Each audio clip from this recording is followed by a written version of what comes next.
بسم اللہ الرحمن الرحیم۔ السلام علیکم۔ جادو کے دیگ پارٹ 3 میں ویلکم ہے آپ سب کا۔ یہی وجہ ہے کہ ملک بھر میں اپنی سخاوت کی وجہ سے مشہور ہو گیا۔ اس کے اچانک امیر ہو جانے اور جادوئی دیگ کی کہانی ہر جگہ پھیل گئی۔ اس ملک کے بادشاہ کے پاس بھی اس جادوئی دیگ کی خبر پہنچی۔ بادشاہ بہت لالچی تھا۔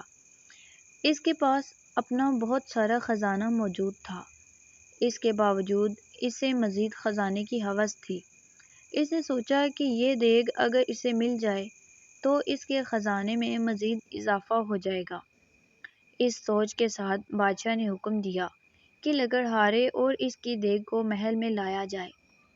خادم گئے اور بادشاہ کے حکم کی تکمیل کی اور لکڑہارے کو دیگ سمیت پکڑ کر محل میں لے آئے۔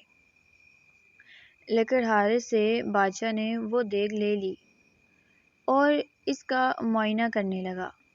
اچانک وہ اپنے قدم نہ سنبھال سکا اور اس کا پاؤں دیگ میں جا پڑا۔ اب جادوئی دیگ کی وجہ سے 100 بادشاہ نکل آئے۔ ایک جیسے 100 بادشاہ میں ایک اصلی بادشاہ تھا، باقی جادوئی تھے۔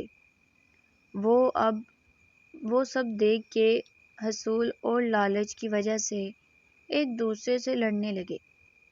یوں سب نے ایک دوسرے کو جادوئی دیگ کے لالچ میں قتل کر دیا۔ یوں لالچ کی وجہ سے اصل بادشاہ خود بھی زندہ نہ رہا۔ لکڑہارے نے خاموشی سے اپنی جادوئی دیگ اٹھائی اور اسے لے کر اپنے گھر چل دیا۔ دوستوں، لالچ کرنا بری بات ہوتی ہے۔ اگر کسی کے پاس آپ سے زیادہ اچھی چیز موجود ہے تو آپ اس سے حسد نہ کریں، بلکہ جو کچھ آپ کے پاس موجود ہے اس پر شکر ادا کریں۔